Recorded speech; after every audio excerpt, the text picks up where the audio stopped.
भेट दौरा आयोजित केला आहे।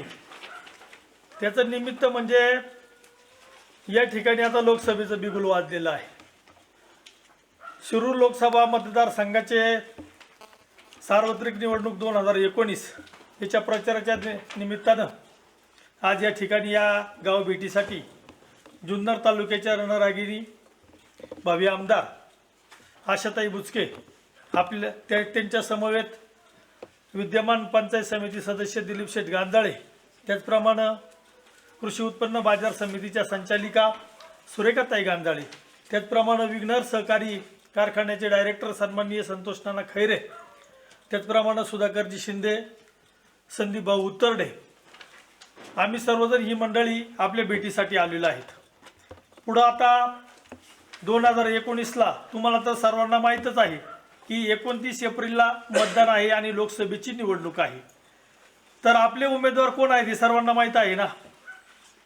का बीजेपी आणि शिवसेनेचे पुरस्कृत उमेदवार शिवाजीराव दादा आढळराव पाटील हे आहेत। दादांच्या माध्यमातून ह्या भागामध्ये बरीचशी काम झालेली आहे। मागच्याच वेळेला 2,64,00,000 रुपयाचा रस्ता ह्या जो इथून सुकाळवेडे बरोबर आहे का, तुमच्या आंब्याच्या याच्यापासून तर सुकाळवेडेपर्यंत दादांच्या माध्यमातून झाला आहे। तसेच तुमच्या जिल्हा नियोजन मंडळाच्या माध्यमातून काही बरीचशी कामं दादांच्या माध्यमातून झालेली आहेत। ताईंच्या माध्यमातून देखील या भागामध्ये बरीचशी कामं झालेली आहेत। दुर्गावाडीला इकडे पाण्याचे काही प्रश्न असतील, वैयक्तिक कोणाचे घरकुलाचे प्रश्न असतील, लाईटीचे प्रश्न असतील, हे ताईच्या माध्यमातून सोडवण्यात आलेले आहेत। त्यांच्या समवेत गांजाळे साहेबांनी देखील बरेचसे प्रश्न या भागातले सोडवण्याचा प्रयत्न केलेला आहे। तर आता तुम्हाला खऱ्या अर्थानं आम्ही विनंती करायला हीच आलेलो आहे की गेल्या 15 वर्षाच्या पाठीमागं खासदार कोण आहे हे कोणाला कधी कळत नसायचं, परंतु ज्या दिवशी शिवाजीराव दादा आढळराव पाटील खासदार पदावरती आरूढ झाले आणि तेव्हापासून जनसामान्यांना समजायला लागलं का खासदार कोण आहे हे जनसामान्यांना, नाही तर पहिलं खासदार दाखवा आणि बक्षीस मिळवा अशी गत आपल्याकडं असायची। आणि आपल्या पश्चिम पट्ट्यामध्ये बऱ्याच नेत्यांचा इकडे दुर्लक्षित भाग असायचा, परंतु शिवाजीराव दादा आढळराव पाटील खासदार झाल्यापासून पार प्रत्येक गावागावात आणि प्रत्येक जनमानसाच्या हृदयामध्ये ज्यांनी जागा निर्माण केली ते सर्वांचे आपले लाडके खासदार शिवाजीराव आढळराव पाटील पुन्हा एकदा चौथ्यांदा इलेक्शनला उभे आहेत। तर आपल्या सर्वांना एकच मी या ठिकाणी विनंती करणार आहे की आपल्या सर्वांची साथ आम्हाला हवी आहे आणि नरेंद्रजी मोदी साहेब यांना आपल्याला पंतप्रधान करायचं आहे आणि दादा चौथ्यांदा खासदार झाल्यानंतर दादा निश्चितच मंत्री होणार आहेत। आता समोर तर तुम्हाला माहित आहे, समोरची लोक येतील, या ठिकाणी काही भूलथापा देतील आणि त्या भूलथापांना बळी न पडता सर्वांनी येत्या 29 एप्रिलला धनुष्यबाणाच्या चित्रासमोरील बटन दाबून दादांना भरघोस मताने विजय करायचे, ताईंचे देखील हात बळकट करायचे आणि सर्वांना हीच विनंती करतो की धनुष्यबाण हाच ध्यानात ठेवा। किती जरी झाली तानातान आपल्यामध्ये तरी आपलं चिन्ह आहे धनुष्यबाण, ही विनंती करून या ठिकाणी थांबतो। जय हिंद, जय महाराष्ट्र। इथं समस्यांचा डोंगर आहे, तर ती सांगण्यासारखी समस्याच नाही आमची। आता काय समस्या सांगावं तुम्हाला, गेले 13 ते 14 महिने झाले या गावामध्ये 3 फेज लाईट नाही। आमचा पाण्याचा प्रश्न आहे, एक विहिरीचं काम करायचं होतं आम्हाला इथं स्थानिक पातळीवर, फक्त त्या विहिरीतलं पाणी दुसऱ्या विहिरीत हलवायचं होतं, कारण ते जर उपसून टाकलं तर आम्हाला प्यायची पाण्याची सोय होणार नव्हती। म्हणून 1 महिना गेला आमचा कंप्लीट मॅडम ते 3 फेज लाईट आणायला करता, तरी आजपर्यंत भेटली नाही। शेवटी आम्ही ते काही त्यांचे सिस्टीम त्याचे 3 फेज 2 फेजवर ती मोटर कनेक्शन करून ते पाणी हटवलं। आम्ही इथून मनसरला गेलो गाडी घेऊन, अक्षरशः इथल्या साहेबांनी आम्हाला तिथं म्हणलं आम्ही सगळे कागदपत्र पाठवले, तुम्ही जा घेऊन या ते ड्रम आणायला गेलो। 1-1.5 तास आम्हाला त्या साहेबांनी तर बसून ठेवलं, म्हणलं तुमचं रितसर काय झालं नाही। तिथून आम्ही नंतर मग त्यांनी काय त्यांच्या मोबाईलवरून कॉन्टॅक्ट झाल्यानंतर ते ड्रम दिला कस तरी, इथं आलं तर परत म्हणले 3रा ड्रम गेलाय, लाईट येऊ शकत नाही। वायरमॅन आला का इथं यायचा आणि कुठेतरी जाऊन बसायचा। असं 1 महिना गेला आम्हाला ते फक्त पाणी उपसायला, म्हणजे समस्या सांगायच्या काय, एवढ्या समस्यात आमच्या इथं। रस्त्याचा प्रश्न आहे, आता रस्ता झालाय ठीक आहे, समजा साहेबांनी केला असेल किंवा काय केला असेल तर मध्ये 2-3 स्पॉट आहेत, अर्धा किलोमीटरचे पण नसतील, पण तिथंच एवढे खड्डे आहेत का पुढचा रस्ता असून काय उपयोगाचा। समजा जो चढ आहे मेन टापरा आहे आणि तिथंच खड्डे असतील तर तुमचा पुढं पण 10 किलोमीटर झालाय, खाली 7 किलोमीटरचा घाट एकदम व्यवस्थित आहे, पण मधी गाडी जर चढत नसेल तर त्या रस्त्याचा काय उपयोग आहे? म्हणजे अशा बऱ्याचशा समस्या सांगायला सारख्या, म्हणजे आम्हाला सांगायला रात्र पण कमी पडली एवढ्या समस्या आहे तिथं. घरकुलांचा विषय जर घेतला तुम्ही, आता म्हणले ठीक आहे घरकुल झाले, गेले 3 वर्ष इथं एकही घरकुल उभं नाही, तर कोणी सांगावं की बुवा 2-3 वर्षात इथं घरकुल झाले, एकही घरकुल नाही. गांजाळे साहेब असतील किंवा ते लांडे साहेब असतील, आल्यापासून माझं राष्ट्रामध्ये मी असं म्हणजे तुमच्या अपोजिट नाही बोलत, पण कोणत्याही उमेदवाराला तर मी याच भूमिकेतून बोलत असतो किंवा तुम्ही तिथं गेल्याच्या नंतर तुम्ही युवकांशी इथं संपर्क ठेवला पाहिजे. याच्यात तुम्ही कमी पडताय किंवा इथं खरंच काय समस्या आहे का, याच्यातून काय करता येईल का, तुम्ही नंतर जेव्हा गावात याल तेव्हा खरंच इथं आपुलकीची भावना वाटली पाहिजे आम्हाला. इथं आम्ही मागच्या वर्षी जवळजवळ गावात इथं 30-35 संडास, म्हणजे आम्ही आधी निर्मल ग्राममध्ये होतो, नंतर बोकस तर ते ॲडजस्ट करून कुडाची केली ती मोडली होती. आम्ही अंगावर खर्च केला, आज एका संडासाला 25-30 हजार रुपये खर्च केला आणि म्हणले पैसे भेटतील. त्याचं काही लोकांना इथं 1100 रुपयाप्रमाणे 4-4 माणसांचं हे भेटले, मस्टरचे पण पैसे निघाले, पण पुढचे जे मटेरियलचे पैसे अजून एकही रुपया भेटला नाही. अख्खे 20-25 हजार रुपये आमच्या लोकांनी अंगावर काढलेत, बाकीच्यांना तर रुपया पण भेटला नाही. सगळ्या लोकांनी संडास गेले, फोटो काढून दिले, लिगली जी प्रोसेस होती फोटो काढून द्यायची, पावत्या तुम्ही दुकानाच्या द्या त्या पण दिल्या, सगळी प्रोसेस पूर्ण केली, पण इथं एकही रुपया भेट नाही. नंतर ग्रामसेवक बदलला, आता येणारा ग्रामसेवक म्हणलं मला याच्यातलं काय सांगता येणार नाही, पुढं मग जा त्या ऑफिसला कुठं काही, म्हणजे आमचा माणूस म्हणजे अशी समस्या नाही असा हा विषयच नाही. सकाराम भाऊ, तुम्ही आम्हाला सांगितलं, तुमच्या समस्या सांगितल्या की देवरामजी लांडे असतील किंवा गांजळे असतील, इकडे कधी त्यांनी लक्ष दिलं नाही. या ठिकाणी तुम्ही शौचालय उभी केली, तुम्हाला त्याचा निधी जो शासनाकडून, पंचायत समिती, जिल्हा परिषदेकडून यायला पाहिजे होता तो मिळाला नाही, बरोबर ना? तुमची 3 फेस लाईट तुम्ही महिनाभर ससे ओलपट केली पण झाली नाही, बरोबर ना? 14 महिने झाले लाईट नाही. पाणी इकडचं फक्त तिकडे टाकायचंय, तेही तुमचं काम झालं नाही आणि रस्त्यांमध्ये अर्धवट काम राहिलेलं आहे, बरोबर? भाऊ, एकदा तरी ह्या एवढे बसलेले तुमचे लोक आहेत, याच्यातला एक तरी प्रतिनिधी येऊन आम्हाला भेटला का? जुन्नरमध्ये ताई असते, ताईने कधी बोलवल्यानंतर इथे सुद्धा मी मागच्या वेळी मीटिंग घेतलेली आहे, त्यावेळी माहिती ना पाऊस येत होता, मागच्या 7 महिन्यापूर्वी मी इथे आली होती.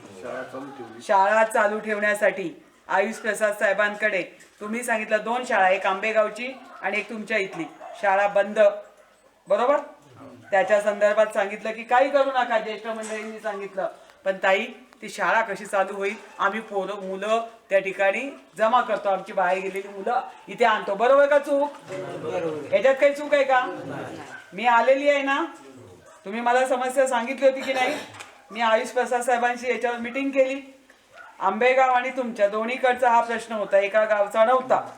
भाऊ, त्यावेळी तू इथे मला काही भेटला नाही, परंतु तू निदान फोन जरी केला असता मला की ताई आमच्या गावातलं आम्ही 1 महिना रखडतोय, आम्हाला 3 फेस लाईट मिळत नाहीये, या ठिकाणी आम्हाला आधी काही त्रास देतात. जुन्नर पर्यंत तर तुम्ही आले, मनसर पर्यंत गेले की नाही गेले?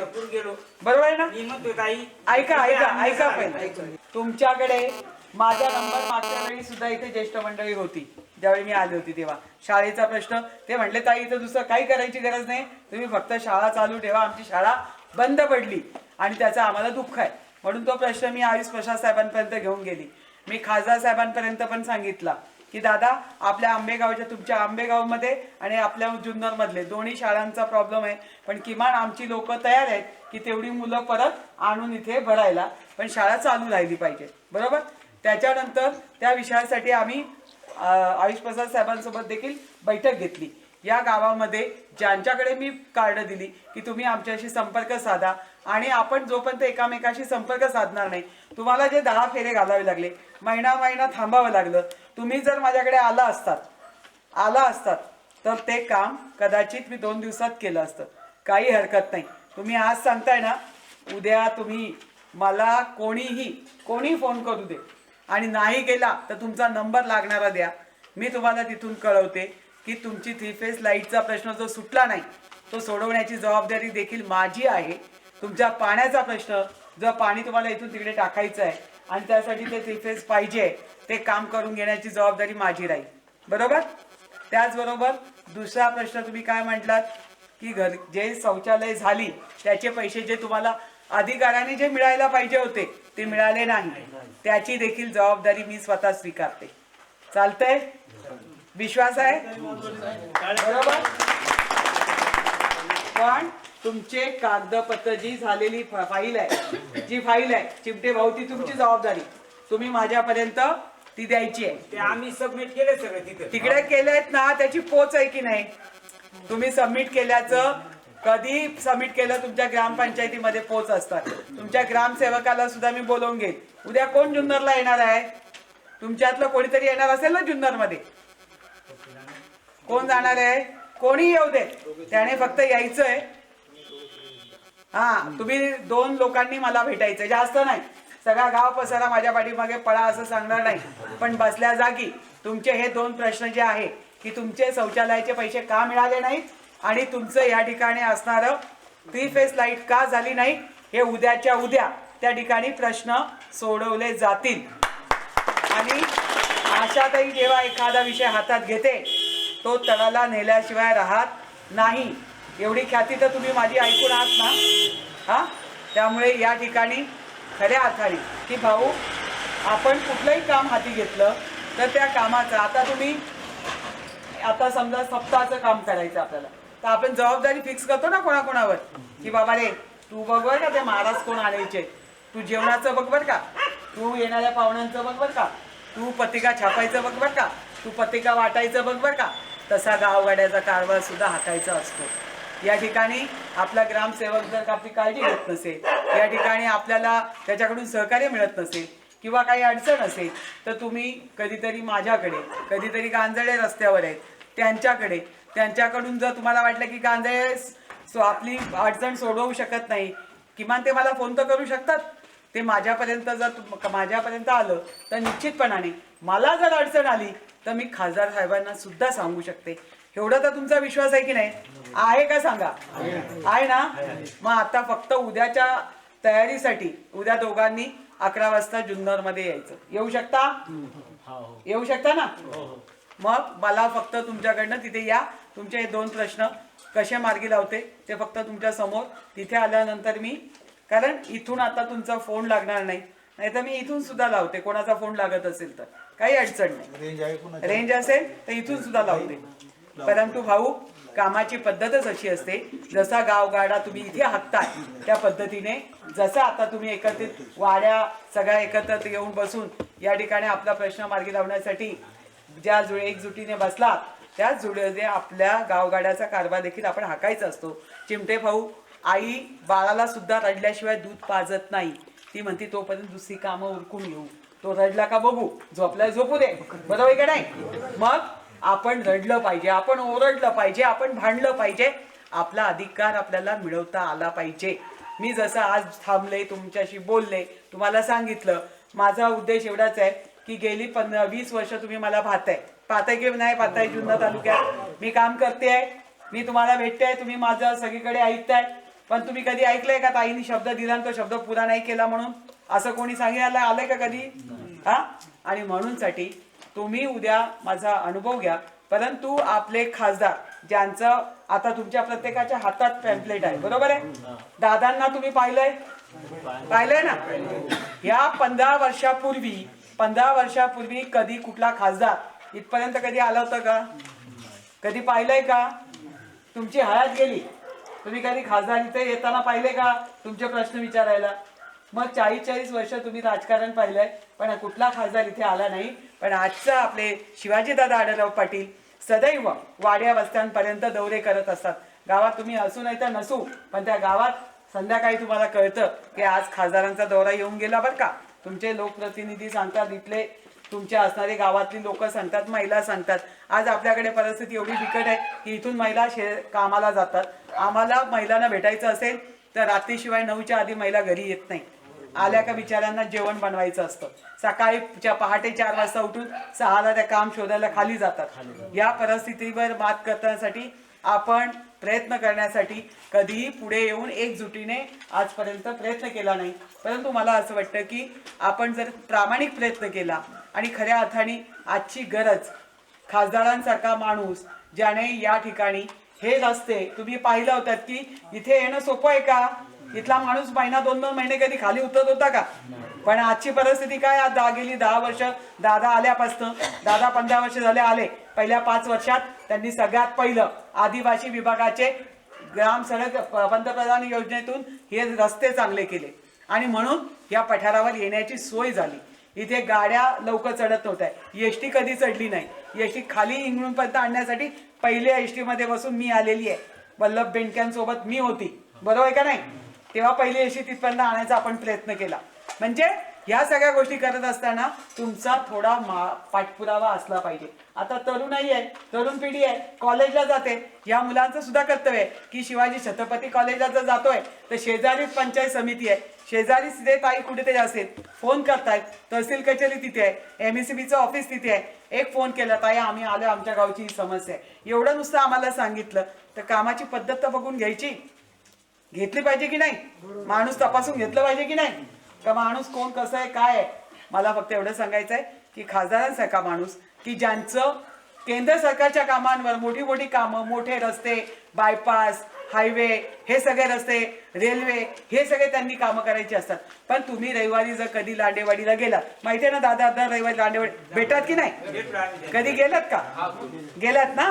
नशीब, म्हणजे तुम्हाला माहिती आहे की दादा रविवारी तिथे भेटतात आणि भेटल्यावर तुमचं म्हणणं ऐकून घेतात, लिहून घेतात आणि तुमचा प्रश्न सोडवण्याचं पत्र सुद्धा तुमच्या ग्रामपंचायतीला येतं।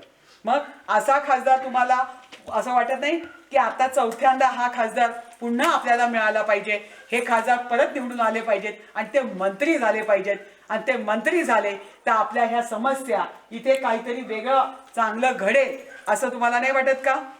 वाटतंय ना? जरा जोरात टाळ्या वाजवा आणि म्हणा की खऱ्या अर्थाने योग्य व्यक्तीची निवड ही तुमच्या हातात असते आणि त्याच्याकडून काम करून घेण्याची कसब देखील तुमच्या हातात असते। आता शिक्षकासारखा व्यक्ती जर म्हणत असेल की 6-7 महिने वाट बघतो तर हे काय बरोबर चित्र नाहीये। म्हणून साठी माझं तुम्हाला विनंती आहे की येणाऱ्या 29 तारखेला आपल्याला मतदान करायचंय। 29 एप्रिलला मतदान करत असताना धनुष्य बाणालाच मतदान करायचंय आणि खऱ्या अर्थाने या देशाचा खऱ्या अर्थाने ज्यांच्या हातात धुरा असली पाहिजे, ज्याच्याकडे नेतृत्व करण्याची क्षमता आहे, अशा मोदीला आपण का निवडून द्यायचंय? तर तुम्ही पाकिस्तानचा हल्ला बघितला, पाकिस्तानमध्ये 44 जवान आपले शहीद झाले आणि त्याचा बदला घेण्यासाठी पहिला पंतप्रधान असा आला की ज्याने मोदीने जाऊन त्या पाकिस्तानमध्ये 300 आतंकवादी मारले, ज्यांनी आपल्या तरुणांवर हल्ला केला आणि अभिनंदन सारखा आपला जवान त्यांच्या तावडीतून सोडून आणला, त्यांची रसद बंद केली। एवढं तर तुम्ही नक्की सगळेजण जाणता ना? मग नेतृत्व देशाचं कसं पाहिजे? असं खमकच पाहिजे की नाही? आणि म्हणून त्यांचे हात बळकट करायचे असेल, देश कोणाच्या हातात द्यायचा आहे? एकीकडे सेना, भाजप, रासप ही महायुती आहे, तर दुसरीकडे 27 पक्ष एकत्र आलेत, 27 पक्ष एकत्र आलेत, पण अजून त्यांचा पंतप्रधान कोण हे आपल्याला ठाऊक नाही। त्यांना जर देशाचा नेताच ठरवता येत नसेल तर तुम्ही सांगा अशांच्या हातात आपण सत्ता देणार आहोत का? त्या राहुल गांधीला नेता बनवण्यासारखा त्याचं कर्तृत्व आहे का? आणि मग ज्याने आपल्याला करून दाखवलं 5 वर्ष, ज्याने आपल्याला नडून दाखवलं पाकिस्तानची, आपल्याला आपल्या देशाची सुरक्षितता पाहिजे असेल तर आपण दादांसारखं नेतृत्व दिल्लीमध्ये पुन्हा एकदा पाठवण्याची गरज आहे आणि 4थ्यांदा तुम्ही पाठवणार ना? मग एकच वादा, एकच वादा, जय हिंद, जय महाराष्ट्र। या ठिकाणी आज आंबे गावामध्ये प्रचार असेल किंवा एक समस्या जाणून घेण्याच्या निमित्ताने का होईना, या ठिकाणी गांधाळे साहेब असतील, आशाताई बुचके असतील, शिंदे सर असतील, संतोष नाना खैरे, तर या ठिकाणी आपण आलात, आमच्या समस्या जाणून घेतल्या, ऐकून घेतलं आणि त्याच्यावर नक्कीच तुम्ही पुढचं मदत करायची ठरवले, ते दूर करण्याचं ठरवलं. तर ग्रामस्थांच्या वतीने मी तुमचं हार्दिक अभिनंदन करतो. तर येत्या 29 तारखेला शिवाजीदादा आढळराव पाटील यांनाच मतदान करावं अशी मी सर्व ग्रामस्थांना विनंती करतो आणि आम्ही करणारच. आणि त्यांना खासदार देखील. छत्रपती शिवाजी महाराज की जय. एकच वादा, शिवाजी दादा